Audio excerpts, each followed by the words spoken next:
welcome back to another episode of Full and Hard Truths, where we get the raw, uncut version of your soldiers and their experiences. Today we got a special guest on. You'd like to introduce yourself, Vanessa? I'm a specialist, retired Morbeck. Vanessa, obviously. Right. All right. Okay. Just tell people a little bit about yourself, where you come from, your upbringing, where we get into the book situation. That is in his own time. I mean, give us a background. Tell us where you're from, where you grew up at. Just give us a nine. I was born in Nuremberg, Germany, as a military dependent. And then I was raised in Milwaukee, Wisconsin. Mm-hmm. Finished high school about 2010. Ended up going into the Army about 2012. Okay.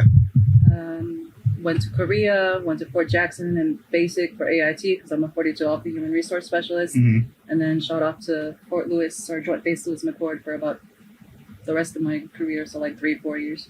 Okay, so how much time you had, in total as far as serving was? What, 5 years? Okay. I mean, that 5 years, it sounds like you moved around a lot. Yeah. You're saying you moved around a lot. So, and how did you hear about us? He reached out to me. I did. Okay. All right. I did. I looked in. I seen the profile. I feel like I seen you before.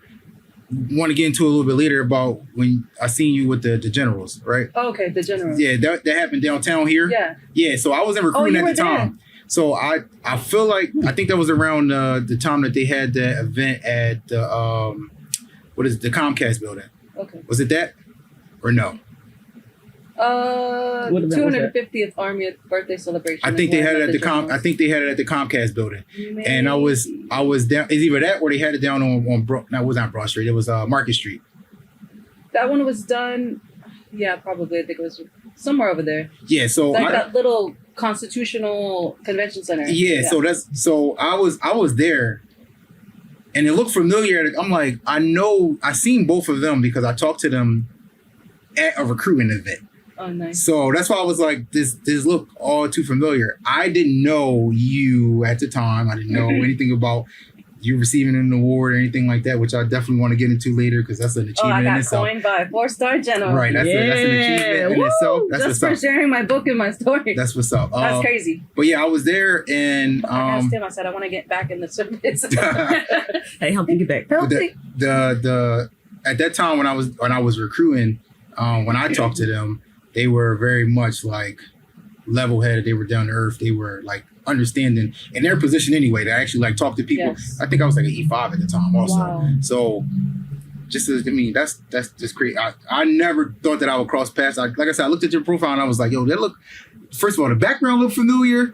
And then I just did some more research and I looked into your whole what you had going on. The MST part, and then I saw you had the book. I saw you was on a podcast, and I was like, you know what? I think that this would be perfect for you to be able to share your story. I've been in a podcast in since 2020. 2020? 2022. Right when COVID hit. Yeah. Jeez. Yeah. And it was the Marine rapper. He's a fellow artist, but also a Marine. He was doing something on his Instagram thing, and then it was also a podcast. He would shoot a podcast.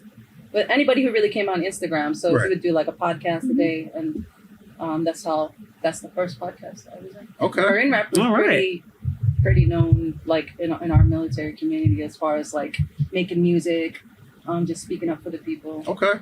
All right. Oh, well, that's what's up. So I'm gonna get right into it. Okay. If y'all don't mind, you probably just have to bring your mic a little closer to you. All right. So I'm gonna do a who, what, when, and then today. Okay. So. For everybody that's listening, who, Vanessa, what is a survivor of sexual assault and sexual harassment? When, first time it happened was when she was 12 years old, is what I read in your book. All right, and then continued through her military career. Today, she tell us her story on why she decided to share her story, and how she overcame her trauma. So, you can start there. Man, I don't know what you want to say. Well, first and foremost, we definitely want to make sure, for anybody that's out there that's going to listen into this. Yeah, this trigger episode, warning. There's definitely going to be a trigger warning. So be mindful that this could set a couple of you guys off, and if need be, we definitely want to have some resources at the end of this to make sure that you can be able to reach out to someone to advocate for you or to help you through whatever troubling time that you have. But back to you, Vanessa. Go ahead and share and let the people know what you know. The topics we'll be talking about today most likely are like veteran homelessness, domestic violence, sexual assault and abuse in the military, suicide prevention and awareness, that type of stuff. So, right. Did you see, actually, there's a page in here. There you go. Let me see. So before we get there, can you let the people know where can they find? She does have a book, and it is published. Mm-hmm. So where can they find the book at? They can find this book on Amazon Prime, and yes. How much is the book? $8.88. $8.88. I got 10. That's enough. Okay, so getting into it. So the very first reading the book, the very first instance that we're gonna talk about as far as like you joining. That experience, if you could just share just a little bit from what you wrote, your experience about it. I'm sorry, what is it? You can get y'all didn't get the page 126 yet. I'm on page 80. Yeah, I'm still currently reading. I got through a lot of it. Is like I said, I had to stop a lot and take a lot of breaks. Yeah. Is it really that traumatic? I mean, I've never really got feedback on this book. So, I mean, is it really that hard? You know what? That was one of my questions. If you got any negative or positive feedback I do not know feedback. No feedback. There's probably about 1,000 of these in the world right now. And I've not got any feedback. So as a male reading that, is intense. Why? Because you going from like not just the descriptive parts of it, but just hearing you, like how your perception of what happened, right? Writing it down, and like you can feel most of those events. And as a man, I haven't been in that position, right? But have you had soldiers in that position? As far as I know right now, no, I have not. I haven't had anybody that came to me and say, like, hey, Sarn, this is what happened. What can I do? I haven't had that. So, like, reading it and then, like, see, it was a lot. Like I said, it was a lot. I had to stop. I stopped a couple times and was like, goddamn. Like, Jesus Christ, how? Why is this book not a movie yet? It can't be like a documentary series. It can't be somebody's listening. A Netflix series or something. Yeah, that's the same. Yeah. I mean, Tyler Perry. Hey, let's out. Oh yeah, it's gonna make a film together. Right. For me, from a female's point of view, especially I've been in for 14 years, and I've been in the Guard all 14 years. All right, I never had a soldier that came to me and told me that they was sexually assaulted or sexually abused. So I don't hear a lot of it, but I know as far as resources, it's just like 1-800 numbers.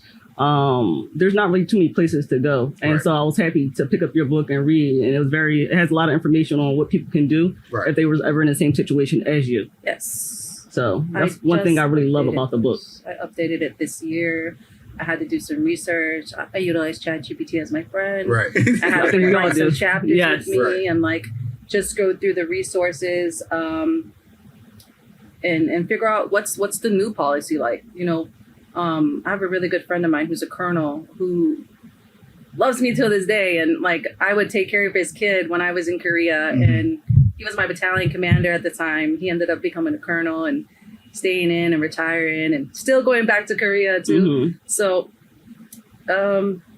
it's just amazing, like to see, like he knew that he didn't know really what was going on when I was in Korea as much under his command, but he was still, it's been a decade and he's still following me and we still connect and talk. He's going to be coming to my bodybuilding show in Texas because he lives in Texas. So he's going to be up to Houston. So he's going to sneak by and come see me and support me at my show on September 12th. And, so where did this all start? Why did you even want to join the military? And what was your first deployment? I guess a lot of people have like reservations about this, but Korea is still actively at an armistice, which means we get hostile fire pay because I was so close to the DMZ. Right. So it's technically a deployment, but not. Everyone has their their duty own, station also. Yeah. Everyone has their own opinion about whether Sure. or not Korea is an actual deployment, Right. like an overseas deployment. It might not have like active combat, but any time of the day, Right. North Can go Korea left. can Right, flip, right, and we still like North Korea was doing something crazy when I was there last time, and I think they had sunk like a ship in the Red Sea or whatever, and then we still had to do active stuff and get ready to fight. Right. Yeah. The whole first experience of me being there for a whole year, we did a lot of training, Right. especially 12-mile rucks, working with the weapons. Right. Like out of all my places I went, which is just 3, right? Mhm. Korea was the best. Really? Even though the most tragic stuff happened there, Right. Yeah. Korea was the best. So You can curse on this podcast. Sorry. Let's rewind for a little bit. Did you Mhm. do So- the introduction yet? Huh? Did you do the introduction yet to your podcast? Yeah, Oh. we're good. So rewind a little bit. So you started at, because from the book you say you wanted to go Navy first, right? You went Navy, Yeah. and then, so what? First of all, what made you even want to go Navy first before you even joined the Army? So I speak fluent Mandarin, Chinese, and Korean. Okay. Sheesh. In English. That's And good. so, but native, like heritage-wise, I'm German, Swedish, and Mexican. Mhm. Okay. And my daughters have Korean too, and all of me. So, I heard that they had a good defense language school Mhm. and linguistics program, and Okay. I wanted to go to the Navy to get into their like DLA, like Okay. the defense Defense languages, languages, DLI, yeah, DLI. right. Yeah. Okay. Yeah. So that was your reasoning for joining the Navy, right? And I'm That going off sucked. so going off of Mhm. Wait. the reading. So we went based off the story. Your recruiter, right? You got into the process of recruiting, which traditional recruiter, they call you, they say, hey, meet up, you go somewhere. I would know I was a recruiter, right? It's usually what we do. Meet up, we go somewhere and sit down, we talk. It can be anywhere as long as it's convenient for you, Roger. right? In the book, you say you was at Starbucks. You was at Starbucks, y'all got to... So like a Vietnamese shop where he had me take the pre-ASVAB. So you weren't in the U.S., right? No, we were in the U.S. Okay, We're yeah. in You Hamburg, said- California. Oh, okay. Yeah. See, I didn't know that Gabriel, part. California. Based off of, I was gonna say. It's my yeah. bad. Okay. So she was in California at the Starbucks, and then like you said, it was the METS program. So you went Took the and did ASVAB. that. Yeah. You went from the ASVAB, and then you got to. It took me back to the recruiting station So he took you to the recruiting station, and with nobody there. This is the first. So That's my question. there we go. I'm So sorry. play it out for us.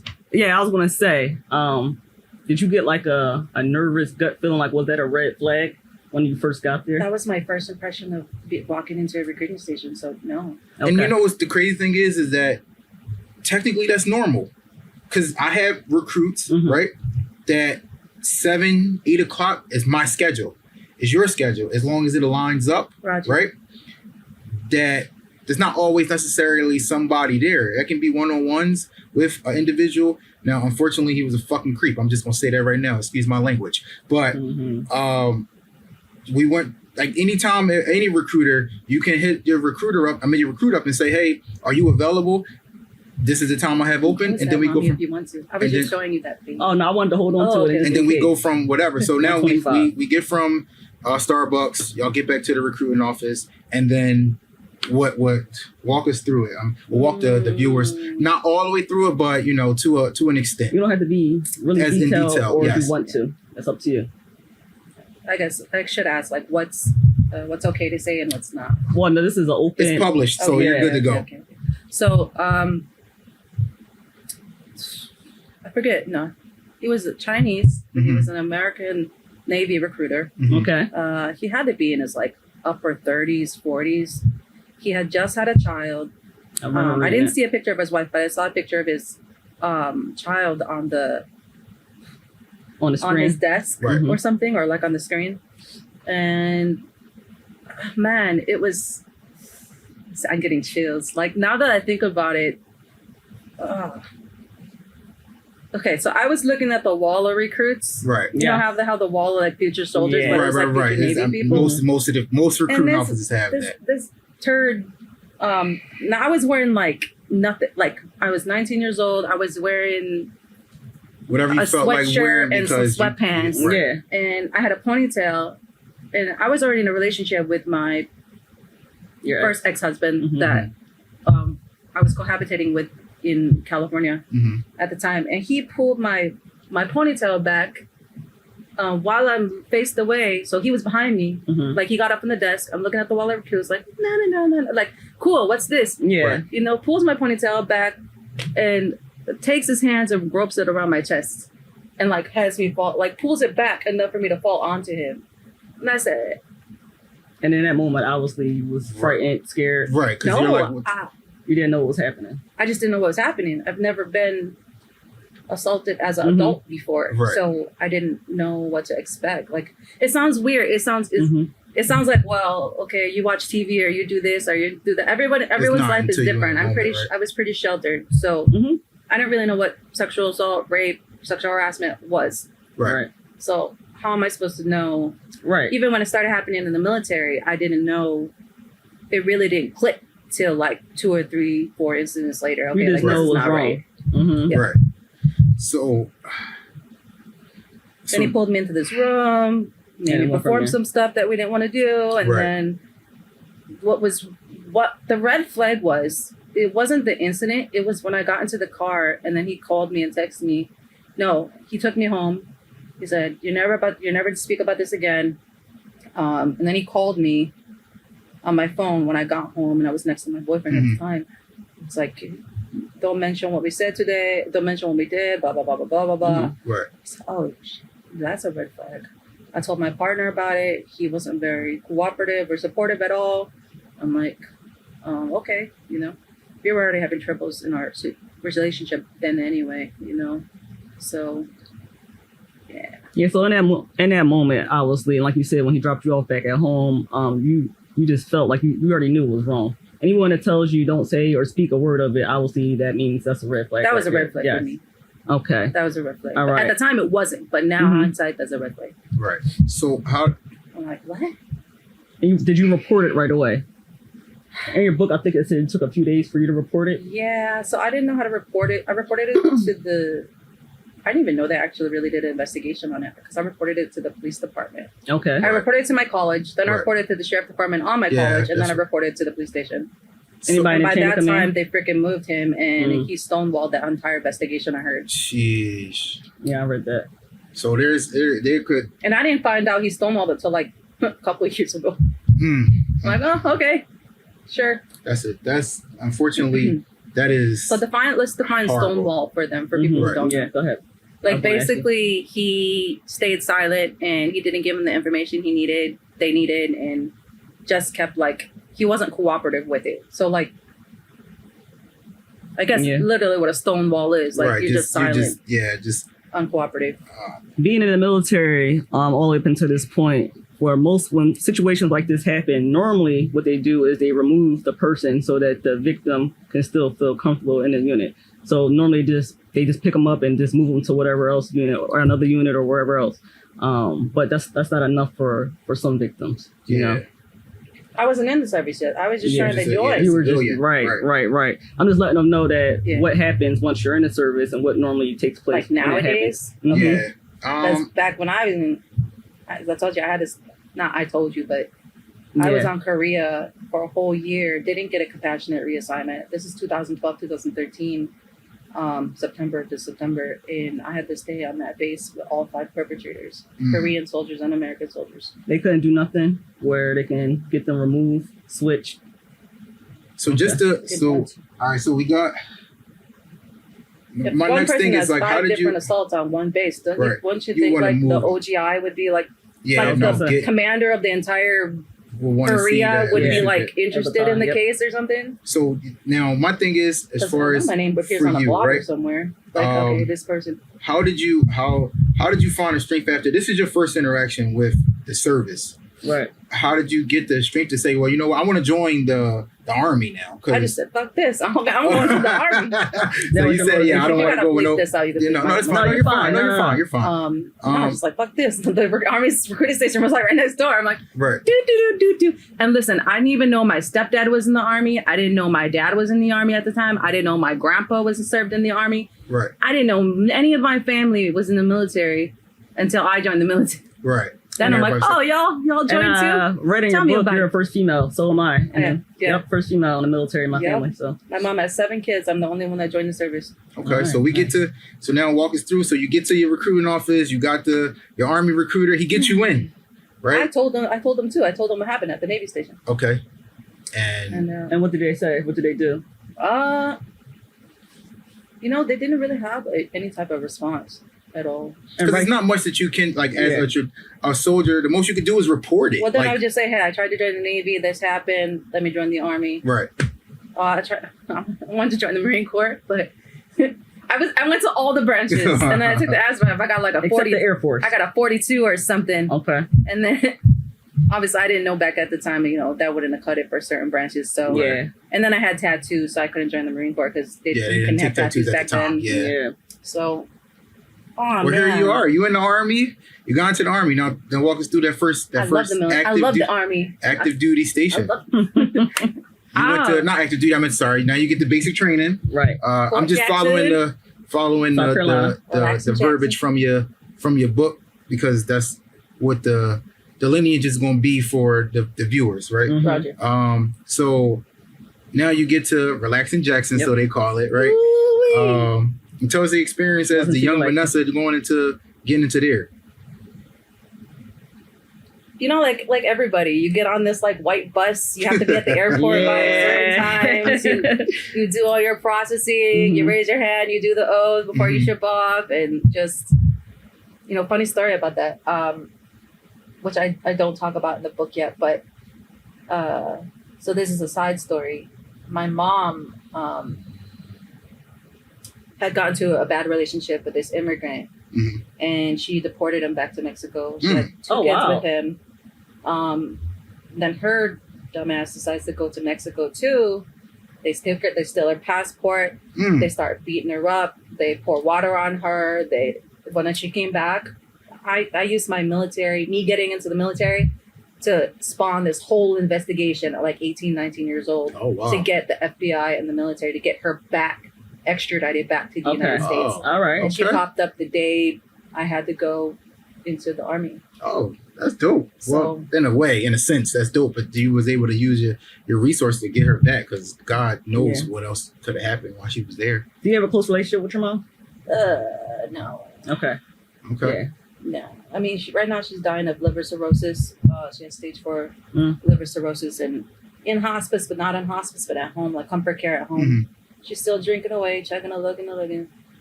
She really wants to go. She wants to go the way she wants to go out. Her son's there with her. Her 2 younger daughters are with her.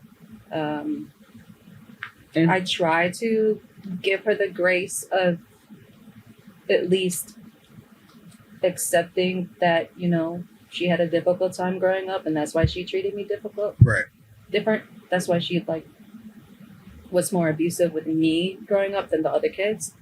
But I don't know, certain things you can't forgive, and certain things stick with you from a kid to your adulthood. Right.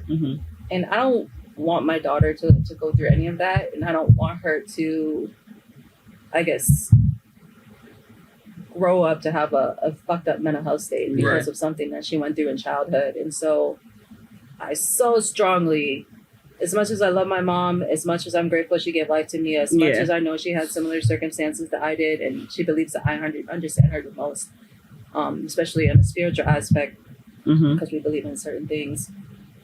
It's just that, I visited her back in February around her birthday, and kind of saw the fragile state she was in. Try to give her as much comfort as possible, stay there for a little extra days, but I had to come back because I had to work. And my stepdad has dementia, Alzheimer's, Gulf War vet, combat vet, 20-year cop, Milwaukee PD. So his health is disintegrated in the last 5 years. But he gets a pension from the VA and he gets a pension from his police department. So he's living the good life. But, you know, he can't remember it to do it. So he's starting to not remember us, too. Right. So I'm kind of, out of 7 children, I'm the only one kind of simultaneously kind of taking care of stepdad, my mom, my brother, my kid, myself. Right. You know, I don't know why God has me like that, but, you know, she's going to pass soon. My biological dad's been dead for 33 years now since I've been born. Yeah, you know, I'm just trying to salvage the rest of my stepdad and what I have left and, you know, be as kind and nurturing to him. And we understand each other because we're both vets. Right. I just want to say sorry to hear about your mom, first and foremost. I'm not sorry. You know, I don't know. It's weird. Okay. It's like, I'm sorry and then I'm not sorry because it's just like... that kind of makes sense after what you just explained. Yeah, right. Yeah. I mean, you had trouble. Your past is what makes your relationship the way it is. This lady would beat me and drag me by my hair down a whole flight of steps. And if I had something that made me happy, she would just cut my hair because she knew I liked it growing long. And I'm freaking... I don't know, from 1 year old to 15, 16, 17, maybe about 16. It was just, I had to deal with her for 16 years, just beating the shit out of me. And yeah, I don't know. So the Army, that's where you got, where the Army was your escape, pretty much. And the way that, you know, you inserting into it, unfortunately, it started off bad. Where it was supposed to be your escape. And then it walked you got into another aspect of it where you did have a little sense of it because you were just about to get into it where it, you know, you got excited because you was on that plane and you touched down in Fort Jackson and then here we are. Yep. Then what? Basic. Let's get there. Basic training. Let's continue to follow the story. Basic training is amazing. I love basic training. Okay. I want to do it again. Okay. I don't hear much people say that. I want to go to drill sergeant school. Actually, that's what I wanted to do. Okay. Because I feel like I'd make a fine drill sergeant. No, basic. I went to Fort Jackson for basic and AIT. I don't really know where to start there. I mean, it was just your normal basic training, other than a couple small incidences. Like I had a assault there. I know inappropriate touching. Actually, I know that I know that. So the inappropriate touching part was definitely a part that was my first founded case. Actually, okay. You know, there's founded and unfounded. Right. You know what? That was one of my questions I had for you. So can you explain? Because that word pops up a lot throughout the chapters of your book. Right. Founded and unfounded. So the only one that was founded was this case. If you want to just touch into why? No, there was many cases that were founded. Well, no, I'm talking about the first one that was. I'm sorry, excuse me. The first one that was founded. That was mentioned in the book. So how did that even come up? How did that transpire for the ones that didn't get a chance to read yet? We were doing the night fire live exercise. We had to be under the LPA if it was freaking raining, and the lightning protection area. You know. Thank you for the nine. Okay. So military people with the. It's basically like this little hut. Yeah. And it's made out of metal, and then you have to all the soldiers huddle under it. Yeah. It's crammed in there, like tucked up side by side like this. With your rifle and everything, kind of just putting your head down, waiting for your turn to go. And this private L, I'll call him, even though I know his name. He just started groping me and touching me in between my legs. And at this point, I'm just clutching my rifle, trying not to punch him in the face. Right. But I feel like I already had made a bad impression. Just because I was always the last to succeed in something. And so I feel like the drill sergeants didn't really have my back. One or two of them did, but there was a couple of them, my main one that didn't. And so I didn't know how to report it or reach out. And I lost my family day because of that. Yeah, so we read in there, which is crazy. We both because lost our how do you go from reporting something that's traumatic to you to then pretty much getting in trouble for it? That's to me. That's crazy. He just got an Article 15, and then we still were at the same damn unit, AIT. Pretty much. That's crazy. That's crazy. Graduated and went on to AIT. From my understanding, I thought I'd have when kicked something your like ass that out. happens, that you're supposed to get removed. You're supposed to get kicked out. If you're talking about something as serious as sexual assault or Right. in the sense Whatever. of whatever, right? Then that should be something That's that an should automatic. be removal. It should be. I believe it should It be. wasn't. And the only thing Then. I could think of is they probably talked to this private soldier and he had a completely different story. No, I don't because know. they founded it. Oh, they did? Yes. Okay. Yeah. All right. That's Back when I look at the Yeah. investigation, they talked to every single person in the unit. They locked down the unit and talked to everybody. This was unbeknownst to me at the time, but they founded it. and he was still able to stay in. That is wild. That's wild. Welcome to the Army. Yeah. Well, back in 2012 anyway. Hopefully Yeah, things and I are a joined in little bit different. 2011. Yeah. Yeah. So and we Wait, got when did you into. join? I came in 2016. Okay. Yeah, 2016. Mm-hmm. So we came into the situation because like you went through That's a when lot I at got out. basic. Like you said, that's when you got out. Yeah, you had a lot that transpired in basic just alone, just starting your career. You had that situation that happened, and then you had these females that were Oh God, that was horrible. harassing you the entire I can time only that you were imagine. Because through. Don't Ask, Don't Tell was appealed, and I was very questioned about my sexuality at the time. Okay. Right. I don't know. At one point I thought I was a lesbian. At one point I thought I was bisexual. At one point I've just date men. So it's just like even now, but I realized, that was all circumstantial to what I had gone through prior to that. Right. Yeah. And so as I matured and developed and grown, I'm like, okay, I actually do like men. Right. So What was the as you being a fresh private, what the fuck? Excuse me. no, I'm sorry. no. It's getting a little frustrating, right? What caused for these females to pick on you? Because usually it's you in the Bay is like 60 of y'all. I don't know. What was the? I don't know. Yeah. We're just that's trying to create crazy. a picture, but I can know. almost feel it. Like you're in a bay with a bunch of other females. You guys all share a shower. You train together. No, they started sharing their sexualities for whatever reason. Because Don't Ask, Don't Tell okay. was appealed. Okay. So there was just like, oh, so you like this, you like this, you like that. Oh, well, we don't fuck with you because you like whatever you like. So it was on that type of situation. But wasn't half Half of of them them were gay. Yeah, I was going to say, I'm almost certain that more than half probably was gay. And they just started making up shit. Like they're saying, I'm looking at them all week. Okay. So I really had to. But keep going, you're fine. All right. Keep going. So I had a really bad fear of my ass, my behind. Mm-hmm. I just was self-conscious of it, didn't like it for whatever reason, just body dysmorphia. And so I would shower facing forward where everyone would shower facing backward. So they thought I was looking at them, and I was just looking at them. All right. So as you were saying, we were talking about the basic AIT part. When you had to deal with these females, and they, because of your sexuality, they decided they wanted to out you. So what was so did you report any of those to any of the drill sergeants? Did they do anything about it? Anything like that? So we were in this little round robin. You know how when you have to toe the line, but we're sitting Okay. like that or standing like that. Mhm. And you know how the drill sergeant comes into the bay and you're not supposed to cross that line, Right. and Yeah. they 'cause just it's- start talking. Right. So it was something like that. And they, at first, now that I'm thinking about it, they said something to the equivalent of they told the drill sergeant something, but they never told me about it. So then the drill sergeant just candidly said, whoever is doing this, this, and this, and this, stop. I'm like, what the fuck is it?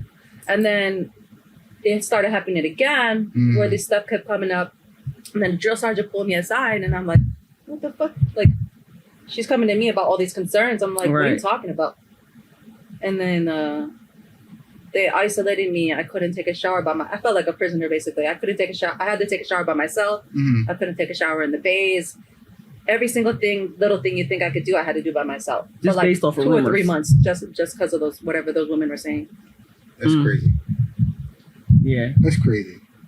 And then you left, and they were still with you during AIT. Some of them. Some of them. Okay. Okay. So then the AIT experience, you went through. How was it? Was it? Were you still in Fort Jackson? Yeah. Okay. So how was your experience going through AIT? Did you know they had a water park on Fort Jackson? I mean, I didn't go there, so I wouldn't They know. have a water park Yeah. on Fort Jackson. I was in Fort Leonard That was so Wood, fun. Yeah, I went to. Yeah. I went to Benning, and then I went to Leonard Wood, so I wouldn't. Yeah. I didn't know nothing. I was about at Jackson and then Jackson. Oh, that's what's up. And so, in Korea, they asked me if I want to go to airborne school or airsoft school. I was like, yes. But then they're like, Korea. I'm like, they're both good choices. Korea. So how does it work? How does it work with active duty as far as you getting into like you pick your duty station from the beginning after I graduated? They said, do you want to go to airborne school? If you go to airborne school, you're going to be stateside. You're going to go to Fort Benning, and or do you want to go to Korea? I said, okay, I'll go to Korea. See, we don't know because those are my guard soldiers. Those are my two options. Usually in the guard are you get to pick your first duty station. See, we don't get that. You don't get the pick. Yeah, we don't get that. It's Usually the needs of the army. when you get into the guard, with your MOS, they usually pull the slot. They talk to the readiness NCO, which is like full-time staff, right? And they usually decide at that point that you are enlisting with your MOS, you already know where you're going, whether somewhere in Philly or in the PA guard. Somewhere in Philly or somewhere outer in the outer skirts of PA. So we don't get that option to be like, well, I want to go to I wish I could go to Korea or Germany or somewhere. I want to go to Korea or Germany. That would be dope. I was born in Germany. I wanted to go visit where my dad was, and I wanted to go visit there. I was like, all right, Korea. Okay. All right. So we Korea now. Now we in Korea. All right. Now we in Korea. Now you laying there, fresh private. We in Korea. How that start? Let's get it. Everybody processes from Seoul, Incheon Bit to Yongsan that goes up to Camp Hovey. They in process at Camp Hovey, and then right below that is Camp Red Cloud and Camp Casey. So I was between Camp Hovey and Camp Casey. Okay. And that's like 8 miles from the DMZ. So what's the DMZ? The demilitarized zone, the border between North and South Korea. Okay. It's heavily fortified. Many people try to run across it. That's bad news. So Soldier tried to run across it. He did. He actually got across it. That was that black soldier. He got across it. He did. What happened to him? What? No, they didn't blow up. He ran across and the presidents had to get involved even to bring him back. They arrested him. Are you saying he actually ran across? He ran across DMZ, it. He got. I don't know. Or he went into the little building and ran across the other side. I'm not sure exactly how he got across. It's in the news though. He got across. It was a black soldier who ran across. Younger. I think he was like a private or something like that. It was a while ago. A couple years ago. Yeah. He got across. That's and crazy. North Korea wouldn't allow him to come back, and then the president had to get involved in order for him to get expedited back to. I think it was like some legal stuff that went on. But that's how'd you like North Korea, buddy? Jesus. Why'd you even go over there to begin with? I think he had some legal stuff going on. That's what made him. So he tried to defect to Korea? I don't know. Roger. Okay, cool. So now you're there, and it pretty much takes a dark turn once you get into an even darker turn, I should say, once you get into Korea. So what happened from when you was there? Korea is where I had 5 separate sexual assault cases within a 1-year time span. Jesus. It was the first one was by a Korean soldier, a Korean Katyusha. Then an American soldier, American, and then Korean. So it began with a Korean, ended with a Korean soldier, and then the 3 in between were like a staff sergeant, a specialist, and I forgot the other one. And each time, they just got you alone in like a room, or it was just you and them by yourselves? Like, how did each incident occur? So I just turned 21 in Korea, right? You know, my first alcoholic drink was a Long Island iced tea at the little. Shout out to the Long Island. Yeah, recreation center. That's my drink. Yeah, I know. They're my drink. So that was so I had this gay chaplain assistant. His name was Farmer, and he was amazing. So like he was interesting, and he bought me my first drink. So you get there, you kind of mingle with the people, you have your own clique that you stay with. Right. So mine was a chaplain assistant. It's funny because the chaplain assistants, a lot of the time in the chaplains, have this way obscure, different life away from just being a chaplain. Right. They could be like some of the oddest, intense people.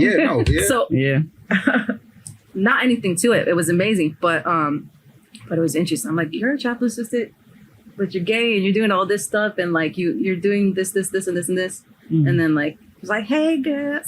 I'm like, Farmer, shh. So yeah, that was one of my buddies, and I had told him what happened, and I went off post with this Korean soldier. He wanted to go to a movie theater, and lo and behold, it's like this little place in Korea has a lot of like love bed type places to where it looks like it's a karaoke studio, or it looks like it can be like it's called a DVD bang. So like a movie room. Okay. But you know, the pictures they had like silhouettes of women, like all sexy and stuff. And I'm like, okay. Because I said, well, if you want to go to a movie, we can go off post. Right. We can go to. So I turned 21 November 28th, 2012, and then by December 1st, 2012, I had my first major sexual assault in the army in Korea by a Korean soldier. So, but before that, so we got basic, we got that weird incident in AIT that I don't even know happened. And they recorded like videos and pictures, and they showed it on the whole unit. So I was, whatever. So basic AIT, then you got Korea. So then that's 3 incidences in April, May, June, July, like August, September, October, November, December. Yeah. Well, no, you're right. That one happened in like July or something. July, August, September, October, November, December. Yeah, 6 months. So, what does the first Korean soldier? I had to ask from Rian. So, was he like a friend? How did y'all even? Was it based off of training? How did you even get in contact to be able to meet with, like, because they're always there? Like, what is it? I mean, I don't know. I've never been on a Korean base. I've never been. So Korean soldiers or Korea. So all the rich. I don't want to say all the rich Korean kids have an opportunity to join the military, and then because they speak somewhat English, they have to take a specific exam to show that they speak English, and then they can opt in to be a KATUSA, a Korean augmentee to the United States Army, where they live with us on base, they work with us, they have their own little niche, they have their command. So our military bases in Korea are co-ed, Korean Army and then American Army. So we always have Korean soldiers all over the place. So they were just a regular. So they are pretty much like anybody else that you consider a battle buddy. They're just there. They're just there all the time. You interact with them on a consistent basis. So I think he might have been part of my unit actually. So that's even more reason why you felt comfortable going out and going. All those soldiers were part of my unit except the aerosol one. So you felt comfortable going with him out to this place, and unbehold to what the experience that happened.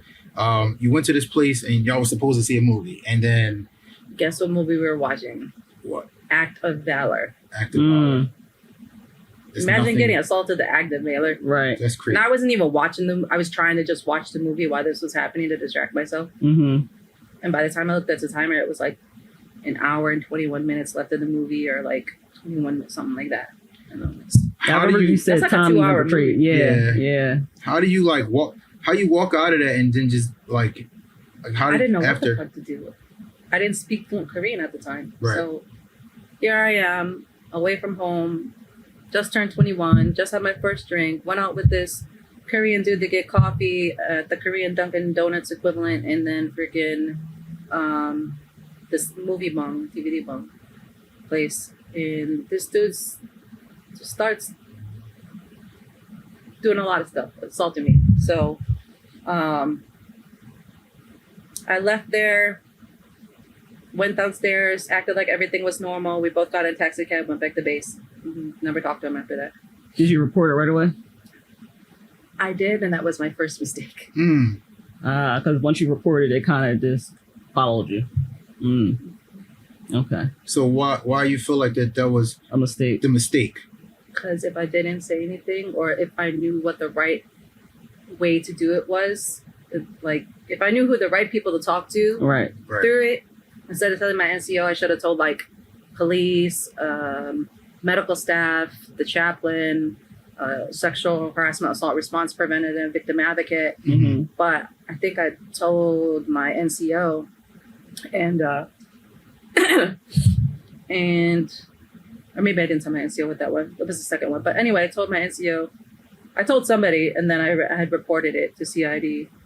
And then the Korean Army gets involved. The American Army gets involved. Everything's in Korean. Everything's in American. That was crazy. That was my first case over there. I felt like I was a prisoner. They like interrogated me for like 3 days straight. It was, yeah. Sheesh. And then just after that, a few months later, that's when you got your third assault there? Yeah. Okay. No, wait. 1, 2, 3, 4, 5. That's a crazy timeline. I was there from like September 2012 to September 2013. So within that time span, okay, just five of those, like spurts randomly throughout that year. So, The one by the staff sergeant was crazy. Not gonna lie. Was that the one at the gym? No, that was a specialist. That was okay. that was the air assault one, right? No. The guy from the air the assault. staff sergeant. No, the one at the gym. That was the one from. Oh, the gym was the air the assault air guy. assault guy. Oh yeah, that guy was crazy. I spoke enough Korean by then. So, how? Some of them weren't full rapes and advances. Some of them were still like inappropriate touching or like the first one. So if I could count back to my military career, at least up until that point, only 1, 2, 3. In the beginning, only 3 of them were actual like sexual assault and rape incidences.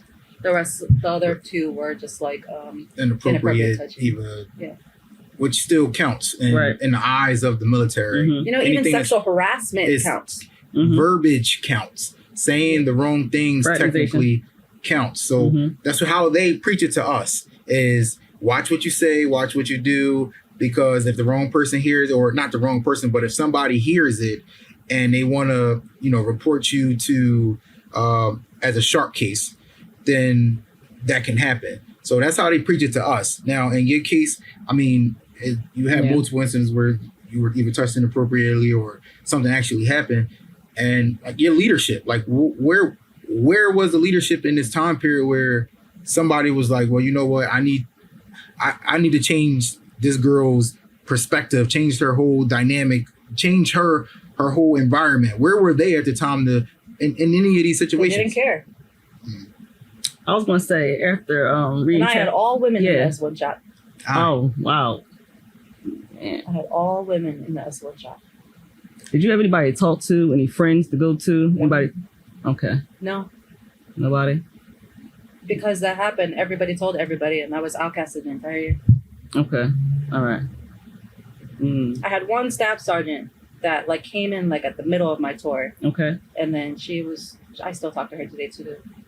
Shout out to Sergeant First Class Castro. That's what's up. I'm sorry, Parker now. Sergeant First Class Parker, retired. Okay. And Colonel Jackson, woo! So also retired. Nobody wanted to help you. Nobody, everybody was just spraying your business. You were outed, you were isolated, you were alone. Like, how do you survive? Because you didn't leave there for a good amount of time. So it was a year. How do you be able to deal with all that and just be by yourself? I didn't know I was starting to form PTSD. I didn't know I was starting to have suicidal thoughts. I didn't want to be there, but I wanted to be there. I didn't want to get kicked out of the Army because they were trying to chapter me for that. They took my rank waiver away when I was supposed to get promoted in advance. I still got to do my S1 duties, but, then they just moved me to command staff, and I just worked with the battalion commander most of the time and the first sergeants. So they moved you around and not moved anybody else. Yeah, I got moved from the battalion to like HHC. Okay. No, sorry. So I got brigade, battalion. So I was at the battalion level, and then I got moved to the company level. Okay. And that was supposed to be enough distance when I was right up the damn hill. So my question to you is, after reading a book, why didn't you just get out at that point? Hell no. Because I didn't have to get out. Why should I get out because somebody hurt me? I hear what you're saying. The military is my life, my career. I wanted to do 20 years. Right. I wanted to do more than my dad did. I wanted to do more than my dad could do. I wanted to do more than my stepdad did. I wanted to surpass them in rank and surpass them in time in service and time in grade. So you wanted to prove this to yourself that you can do it. Okay. And I still want that purpose. So you want to come back in? I do. All right. And 2016 was your final year? Okay. 2018 I got 2018. Okay. medically retired. All right. Because I was on a they call it TDRL, temporary disability retirement list, Okay. or temporary duty retirement list or something like that. So then you have to be on reserve time for like a year, and then they reassess you after that year to see if they can permanent retire you or if you can come back. I fought so freaking hard to come back. I went to Police Academy, I went to school, I was doing all these things. I was like, look, my PTSD don't affect me, it's doing better, blah, blah, blah. So, but they didn't even say I had PTSD. They said I had an adjustment disorder, a chronic adjustment disorder. It's the Army's term. Which is not really a failure to. It's not actually really a thing. A diagnosis. Right. Something they came up with for your situation. Yeah. That's the Army's term of failure to adapt. Failure to adapt. That's their term for everything when things go wrong. Failure to adapt. That's crazy. So you had these cases, and then. So how did you get out of Korea to get to, what was the first? I think it was Lewis, PCS. right? Okay. Normal So PCS. PCS. Did my tour PCS. Where did you go after I had a Korean boyfriend at the time. Yeah. He was also Katsusa. Mm-hmm. Okay, but then hindsight 22, I was married but separated, and we were getting a divorce. Also while I was here. that? Okay. All right. So then you got to your PCS and you decided to go to, what was it, Lewis or McCord? Joint base Lewis McCord, yeah. Okay. Fort Base Lewis. McCord is the Air Force side, Lewis is the Army side. Right. So now you got there. And on the book, you said that your leadership knew what occurred. Yes, he Did did. you come in there? How, first of all, how did that happen? Because they have to, one sharp NCO has to tell the oncoming unit that you're a sharp survivor for whatever reason. I don't know. I don't really know why. Why do you think they do that? I don't. To me, why is that important? I just feel like awareness, so that way when you come into a new unit, I think we actually talked about this on one of the other podcasts. So like, let's just say you're coming in, you're brand new. They kind of want to know your background, a little bit about you, not to really shelter you, but maybe to keep an eye on you. I don't know. Me personally, I don't know if that's really important. I don't think it. If you're not going to get into really not important. It's not a situation. Coming in, I don't know why that would be important for. I don't know why that would be important for the oncoming unit to know that you done faced 5 different traumas walking into a new unit. Like you're trying to start over fresh. So I don't see why that would be a part of your packet. Hey, this person has been victimized 5 times. Oh no, the last incident I have reported too. So it was still an ongoing investigation. That's probably why then. To Korea. I mean, when I went from Korea to joint bases. That's probably in that case. That's and probably I regret reporting that case. Let me tell you. Oh God. Because that took my deployment away. Where were you supposed to go? Afghanistan, Kandahar, Afghanistan. And you couldn't go because you had an open investigation on a soldier. Yeah. That's probably why they probably just transferred whoever the people were. In CID, they probably just transferring over to let these people know, like, hey, this is still open. You're probably gonna be taking on this investigation just to let you know this person is coming into the base, and it's not closed yet. That's probably why. But I mean, I wouldn't know. Honestly, it had nothing to do with them, though. Like I know, it was Korea. What, you want me to go back to Korea and testify? Y'all didn't do any about it. You unfounded everything. Nobody. Definitely. Everything was unfounded. Most of the cases were unfounded. So before we get to Fort McCord, now like, my question is, for those incidences in Korea, did those people just be able to, I'm assuming that they finished off with their career? I don't even know. I didn't track them. Sheesh. I don't track them like that. Sheesh. Sometimes I wonder where the hell all these people are, if they're dead, alive, whatever. But at the end of the day, like, I'll look them here. I'll look them up here again on like Instagram or Facebook, or feel like, so ask people that I know that knew them, that still know them. Right. So I think majority of them got out the service by now. Okay. What would you do if you ever had a run-in with them or seen them? I would beat their. Oh shit. Okay. Sounds about right. Okay. Yeah. Okay. Remember that one time? So I'm kidding. So McCord, I would tell them to meet me at this boxing gym, and then we would duke it out. Get this sparring in. I mean, I was going to ask you about that. I throat punch you. So before we get into the bodybuilding part, so McCord, we still going through your military career. So you got to 2 bases, so we get to McCord before your last duty station. So at McCord, how was your experience there overall? It was good. Yeah. Okay. That's where I had my daughter. Okay. I had her while I was active duty. Okay. That Shout was out fun. to your daughter. My little mama. She's 10, right? Yes, Okay. her name's Ariana. That's what's up. So, I'm gonna pick her up actually after this. I'm gonna go pick her up a little bit later, because on the summer times I have her week on, week off, Right. and then school times, I have her on the weekends. And because her dad's active duty, he's just gonna keep it like that. right. Okay. They're gonna try to keep it like that till she's 18, and Right. Then she can I go can't where even she- fight the court because they'll be like, you have to have a legitimate reason to change the parenting plan. That's just Right. the same excuse every time. I'm like, if I'm making, this is hypothetical, Mhm. if I'm making $7-8 grand a month, Mhm. wouldn't I want to up my child support and maybe pay like $1,000-$2,000 Yeah. a month instead of $42 a week? Yeah. Because that was a different circumstance. When I got here, I was homeless.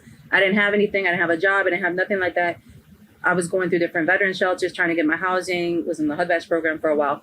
And so that's $42 at that time, even with VA disability, that's okay. $42 a week. That's like, but I don't know, $150, $180 a month. Mm.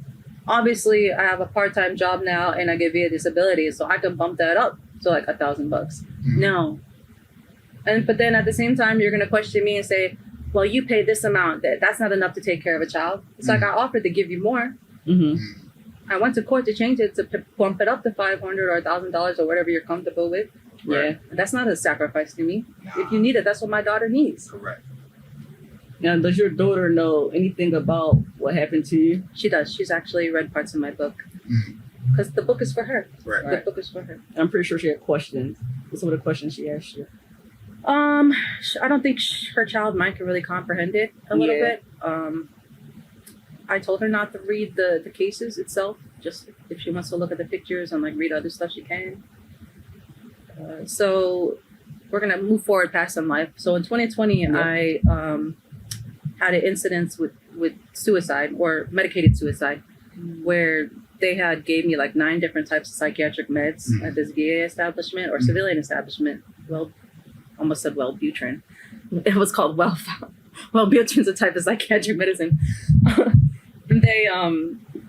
They flushed me on 9 different type of psych pills, and like 4 or 5 of them interacted with me and then caused me to act suicidal and then overdose on 9 bottles of pills and a bottle of Korean liquor. That's a lot. Jesus. 22,000 milligrams. I even talked about that in the book, actually. I break it through it, like what would happen if I was dead? Like what? Like this is my best version of my book yet, because I've already edited this book like 3 or 4 times now. Okay.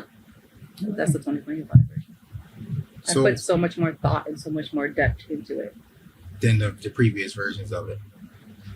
Wow. I edited one more time. Is it like whatever? I mean, until you feel like it's perfect, I would definitely recommend editing. I want to make it an audio book, so if anyone wants to, I was thinking about that, like on car rides and stuff, or at the gym. Yeah. So we an get audio to, book and a movie to- deal, Tyler Perry. so we get Tyler to Perry, she really the, wants you. please. She said Netflix series. That's what she was saying earlier. Yeah.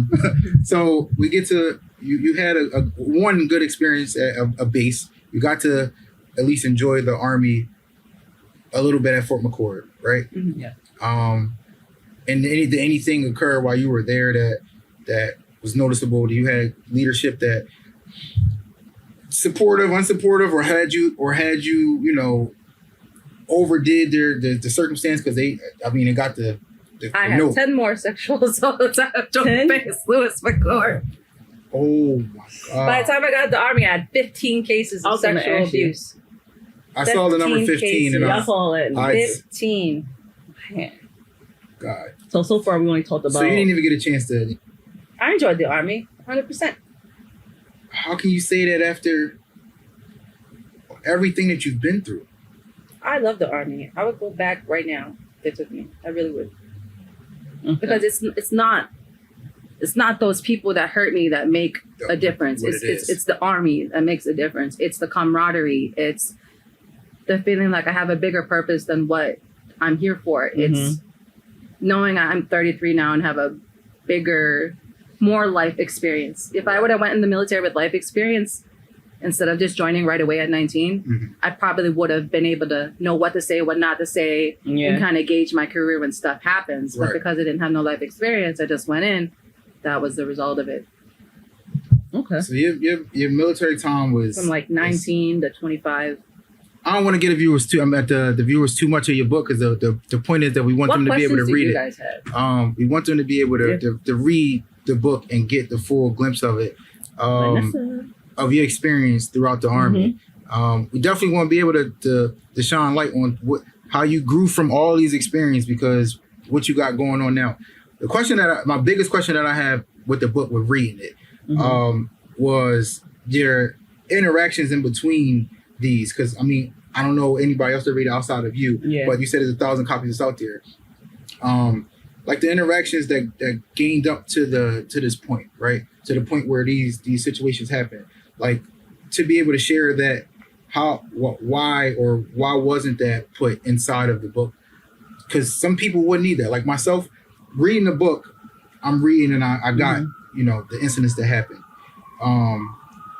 How did these things happen? What was the interaction like with these people before it happened, and the interactions after it happened? Because it don't really get into much of that. So if you can elaborate a little bit. No, you elaborate, caveat on that. So, for instance, if you're reading, it goes to you got a person, right, and then it goes to the incident that happened. Some people want to know the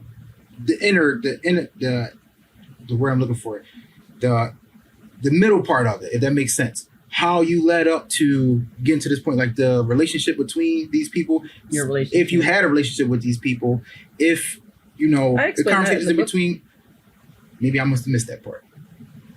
Because that's with me reading. With each case file, of the 15 ones, there's a before, like there was the incident, like meeting them, what happened, and then after, and then questions after it to gauge through. So you might missing what I'm actually. Okay. So as far as for instance, the interaction between me and her, right? Right. Or you and I, if the build up in between, if you just met these people, your first case or second case or third case, right? What was the interaction with the person before that actual incident happened? If that makes sense. You mean the soldiers themselves? Correct. Yeah. Like with you, like your relationship with them. If you had a relationship with them, if you didn't have, so that's what I'm saying. Like, so that's the question that I'll ask. So how would you? The blackmail situation. So with those, most of them you didn't really have a relationship. That was horrible. Most of them you didn't really have a relationship. So for the people that's viewing, that's the only reason I'm saying it, because a lot of them were just in my unit and were superior above me. That's the only relationship I had. That's crazy. That's crazy. So there was no friendships there. There was no, y'all just hung out from time to time, and then the incidents just occurred. That's crazy. How am I still alive? A lot of times I wish I was still. Aww. Serious. Jesus. Well, you're here now. You're a trooper. You are a trooper. And I know you want to get back in. I hope you get what you want. I'm going to say this now. I want my daughter. Read the book. Get the book. Understand who this person is that's sitting here, because reading, I didn't make it all the way through because the stories are, again, they're crazy. And for you to sit here and crazy in the sense of to be able to experience something like that, and then you're out here and you progress so much, just seeing who you are from your bodybuilding to you're gaining something, you're trying to build something else out of it. That's this term crazy comes from. Based off your trauma, most people wouldn't have made it this far. It would be a little bit more sheltered or hesitant. So I'm supposed to be looking like an addict on the street? Oh no, not saying that at all. Not saying that at all. No, but isn't that what people would think? If you've gone through too much trauma, you're going to swing one way or the other. Correct. And then they have a certain depiction of what you would look like or what you should look like. Correct. And complete opposite of that. Absolutely. And because you can heal from it. There's not too many survivors that tell a story with that much trauma that occurred. So, yeah. So I thank God and my ancestors. What questions do you have as a female being in the service? So as I was, first and foremost, I just want to know every outlet possible. So if a soldier comes to me, and a female or male comes to me, I'm able to direct them so that way they have a different outcome in the beginning rather than what you had. Because like you said, you knew more, you would take different avenues and maneuver different through your military career if you knew what you knew at 33 versus back when you joined at 18. So, 19. Or 19. Yeah, 19, 20. So I just want to put the hotlines out there. Whatever hotlines you have, whatever phone numbers. Here you go. Yeah. So in the Army itself, when you have to deal with when you go through a sexual abuse type of situation, harassment, and you want to report it, from my understanding, even still, you have the medical provider you can talk to now, Okay. a chaplain, which we didn't have that before, a chaplain, the SARC representative, Mm-hmm. which is a victim advocate, and the military police. Mm-hmm. Those Those are the four. only 4 people you can talk to. If you start telling your buddy or start telling your NCO or start telling everybody under the sun, your case will automatically go to being unrestricted, which means everybody gets to find out what it is. The person's going to get in trouble. The person's going to get investigated. You're going to get investigated. But if you do it restricted, then you can just say your side of it, that nobody's going to get investigated. And then you can still go to the whatever military sexual trauma or psych on your base. Okay. Some bases have actual military sexual trauma clinics. Okay. So for mine, it was the Sequoia Clinic at Madigan Army Medical Center on Fort Lewis. So we ended up having one of those, and so I would go there, talk to a trained counselor that was trained in sexual trauma and trauma and stress, and so that would be my counselor, my therapist, who I would go talk to. You know, it's okay to get medication. It's okay to be on antidepressants. It's okay to have these struggles and go through these struggles and still be successful in the military. I mean, generals do it, everybody does it. So just because the military tells us to be macho, and we used to have this thing where we would have to shut down our demeanors and shuttle all our feelings in and not be outspoken because we don't want to get like retaliated against or, you know, lose a career opportunity or have our command staff see us differently, whatever, have our NCOs look at us weird. If I could give you one piece of advice about the service, is you gotta be your own best damn advocate. I don't care if you're 19, 20, 17, 35, 40, 80, 70-year-old, you know, and you're still in the service, like you gotta be your advocate for yourself. You have to. But if you're going through a sexual assault situation, do it restricted first, because if you do it restricted, you can get the help for it, and then you can just get the medical help. You can get the examiner kit done. You don't even have to report it. They'll just make you fill out a form. But if you want to try to prosecute it, which I don't recommend because prosecution rates are so low and it's just more time consuming, and half the people don't get prosecuted anyway or convicted. Even now, as I'm looking at stuff, like statistics, like if someone told me that I'd have to go through like long drill 4, 5, 6 hour days of long investigations, and then by the end of it, you do this for a couple months and then they don't get prosecuted. Wouldn't that just take up a lot of space and time where you could have done something else, like go to college while in service or something, you know, carry on with your life and just get your mental health help? That would be a lot easier. Unfortunately, that wasn't afforded to me at that time. So, but numbers. Yeah, one of those pages, I believe it was like page 42. There are numbers back here. Actually, there's numbers in the back of the book too. So I got all the resources back here and the numbers. These are the most updated ones for 2025. So for the National Sexual Assault Line operated by RAIN, that's 800-656-HOPE or 4673. I've called that a couple times. They're helpful, but they're not helpful. Okay. If you're in the military, you can call the SAFE helpline, the Department of Defense helpline, and they also have an online chat.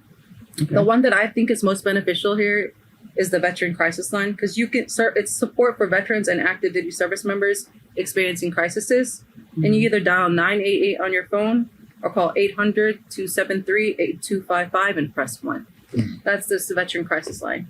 And you can be active duty or not. But like I've used that so many different countless times, and they help so much. You're talking to, sometimes you're talking to another veteran, sometimes you're not, but you know, they try to staff it with other veterans, and some of them just have helped me get to where I needed to be. Like if I was throwing off my meds and starting to feel suicidal again and racing down the freeway to get to the VA from my house, it's like a 20-minute drive. And I ended up working at the VA now. So like, they come full circle. I now work at the VA. I'm a security guard there. I applied to be a police officer there. Hoping to get in with Nice. that. I'm trying to get back in uniform, either law enforcement or the military. But, it helps. I want this to become full circle. I don't want to be forever stigmatized by people for being a survivor of rape in the military, or get discredited, or get kicked out of jobs, or not get selected for jobs because they have, especially law enforcement, when they have to look at my background and they have to look at these cases. I don't want to be judged by that because I've healed from that. Okay. And that's what we definitely want to touch into, the healing part, because we just looking at your Instagram, you say you had a show coming up, right? What got you into doing bodybuilding or weightlifting or doing shows? What got you into that? Self-confidence. Okay. I wanted to Nice. build self-confidence. I wanted to build a different version of what a survivor of MST looks like. So I started doing modeling. Like up in Lebanon, PA, every month they have this free modeling really? At the Gap? class. I'm about to say, it's kind of hard. Iron Ore Studio. Oh, I don't know where that's at. Yeah. So they have this studio I with should all do that. these Yeah. different things that you can do. Okay. And so, like, I would try to recreate the art from my trauma, like this. I really like that photo. Like, I just took my uniform with me and I just try to create art. Not really anything. Like, okay, what does a sexual assault incident look like? Stuff like that. Like, Right. Okay, so this, my fat ass. I was chunky. I was chunky a couple years ago. So then that's like one of my very first photos of doing that. Okay. And I'm like, I don't like what I look like. I don't like that chunkiness there. So let me work on my fitness and, let me get muscles and dial down. And it just led me into competitive bodybuilding. Okay. And Have here you I ever am. taken like combative courses and classes for that? For that? Yeah, combative courses or classes. Have you ever taken any of that? In the Army, yeah. Like Yeah. self-train, self defense classes. Mhm. Well, you were a correctional officer at some point, so Mhm. you definitely had to take some defensive tactics. Then I was strikes. in the Milwaukee Police Academy for, I think, 8 months. And I had to leave that program because I had to bring my daughter back to Seattle. So, Some stuff happened. talking about the growth past the past, the growth now. So, what are you doing? Like advocating wise for, or if you are doing anything to advocate for MST survivors, or within the VA, because you say you work for the VA now. So, what are you doing, or do you have anything going on in that sense? I do things like this. I do podcasts. I was invited to be on the Military Basketball Association when they had their championship game here Okay. at the Wells. I think it was the Wells. No, not Wells Fargo. It was Wells at Fargo? one of the colleges or something over there. Okay. And they invited me as a panelist. There was a bunch of high-profile people there. The director of the VA was there. A bunch of high-profile people there, especially in the service, and the mayor stopped by and all that stuff. But just being open-minded and outspoken about talking about these type of things to Good. the veteran community, That's what's up. the military All community. right. And lastly, you talk about the coin thing that you got from the general. How did you receive that? So it was his Army's 250th birthday. Okay. I decided to volunteer all day down at where they were having the 250th Army birthday. All these colonels were there. That's my first time being at an Army celebration like that. And it was a 250th one this year. So that was like a big deal for them. And just ended up walking up to the generals. I put my uniform on because everybody else was in their uniform. So you were retired at the time. Huh? You were retired at Yeah. the time, right? Okay. I slipped it back on, and for that day, just walked up to the generals and just talked to them. And they were receptive to what you were putting out. That's what's up. That's Major good. General Pippi and General Mingus. He's the 39th Chief of Staff of the U.S. Army right now. He's the one that gave me the coin. And it's the photos. I like the photos. I like that they captured that and then gave me the photos afterward. That's what's up. Nice. That's what's up. Okay. But they're sitting there hearing my story just like this. And then I sent them copies of the book That's dope. afterwards. That's dope. That's dope. Well, we definitely appreciate you being able to share All right. a little bit of your past, your present, and what we look forward to seeing from you now. I mean, you say you got your show coming up, right? Woo! Ooh, you can win up to $120,000. Oh, hold on, Okay. let me apply. 120. What's going on? $25,000 check. Okay. Just for placing top 5 or even like the top champion for your division there, and I'm going all out. Where that's at? Where this competition at? It's called the Summer Shredding Championships, and they have about 4 or 5 shows that lead up to their championship, which is September 14th. Okay. No, September 13th, and it's down in Houston, Texas. Okay. So they did one in Texas. Canada, they did one in Toronto, they did one in Texas, they did one somewhere else, and then most of them are in Texas. Okay. Cool. Any last questions you guys have that you really want to get off your chest? No, you pretty much answered everything. Same Yeah. for me. Yeah. Definitely. Again, is most importantly to get this out here, to be able to have people read everything that we were talking about today, and it goes into more detail of certain things that happen to you. But to be able to see you here, living, breathing, and growing past the experience is the most important part of it. To be able to share the experience, and then share the fact that you grew out and past that experience, and living with it. But some people aren't able to deal with something that's least in what you went through already, which is experiencing itself. So definitely appreciate you being on here. So I've met so many women veterans, and a lot of them do end up being homeless, like I was, and follow the same path after being raped in the service and getting out. They go homeless, they start getting into drugs and all that stuff, or they start, I do have a question. How did you become homeless? I got out the Army. I was in the middle of a divorce. My daughter was in foster care at the time because my ex-husband was doing some stuff that he shouldn't have done. She was 8 months old, and by the time I got out the Army, she was about almost a year old, but still in foster care. And I just had to sleep in my car. I didn't have anywhere to go, and he wouldn't let me back in the house. I got you. I think I seen a photo of you like in a sleeping bag in one of the pictures. Oh yeah, that was in 2017. Yeah, that was my first time sleeping on the street. Yeah. Then I got assaulted and pregnant from that person. It's not funny, but that was my one of my second or third pregnancies. And then he made me get an abortion because he was in the Army and he was doing security at the homeless shelter. He linked up with me. He bought me a hotel room. Shit happened. Ended up getting pregnant. It made me abort it. At the time, got married like the next year after that. Dang. Well, he moved fast. That's crazy. It was just a one night stand that I ended up getting pregnant. That would have been the only Hispanic baby I would have had. All the other ones are half Asian. All right. So we do one thing. Sorry. Yep. No, it's okay. It's okay. We do one thing after every one of our episodes where we shout out somebody that's meaningful in our life, someone that's important in our life. So if you would like to start.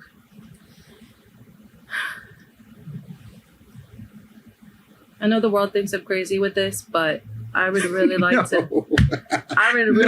to thank Jay Park, the Korean rapper, because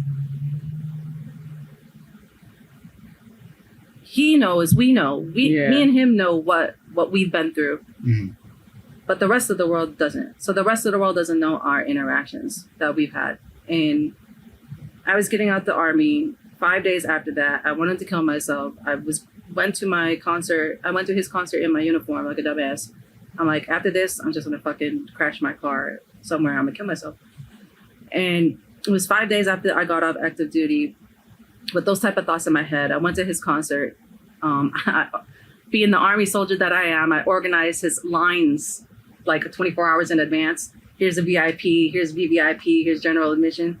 And so they thought that was amazing and just made me part of their security team and their staff. And I got all these special privileges, like all these extra privileges, and got to go to the after party and not really hook up with him. That sounds weird. Like meet with him and like drink with him and spend time with him. And then I just didn't kill myself after that. I got a speeding ticket the day after because I was speeding in a school zone, but I didn't kill myself after that. So shout out to him. Shout out to him. And my daughter for keeping me grounded. And anyone who's ever supported me and giving me opportunities like this to have a platform and speak. That's what's up. That's what's up. And you guys, thank you. Thank you, you guys. Thank you for coming on. Yeah, so I'm gonna shout you out, Vanessa Morbeck. I want to shout you out because you know what? To be honest, it takes a real strong person to really come here, be on a podcast after everything that you experienced, after everything that you went through. There's someone that's listening to this now, someone that's going to watch this and realize, like, you know what? She stepped up. So can I. And you're a voice for others. And I just want to thank you for coming on to the show again. So thank you. And Tyler Perry, please turn this into a movie. Netflix. Netflix, reach out to her, please. She has something here. Who I got today? Who I got today? I'm gonna shout the supporters out today. To the supporters. We love you. We ain't been doing this long. Right. It's only episode 7 or 8. Somewhere around there. Yeah. That we shot so far. And to be able to still, have people who, some of them don't know us at all, some of us do, to be able to sit here and listen to like stories like yours, other people that's been on here, people that just want to come on and share their experience, to just be sitting here and listening to this in general, because we started this just off of, it was just an idea, just talk, a conversation, and it's growing into something to allow people to voice their real experiences, and most people wouldn't have even known or know who you are, or whoever else comes on here, know who these people are and know their experiences. So shout out to the people that's helping this continue to grow, and for those promoters who would like to promote us also, the future promoters, thank y'all in advance for allowing us military folk to share our experience to the world. And with that being said, that is a wrap.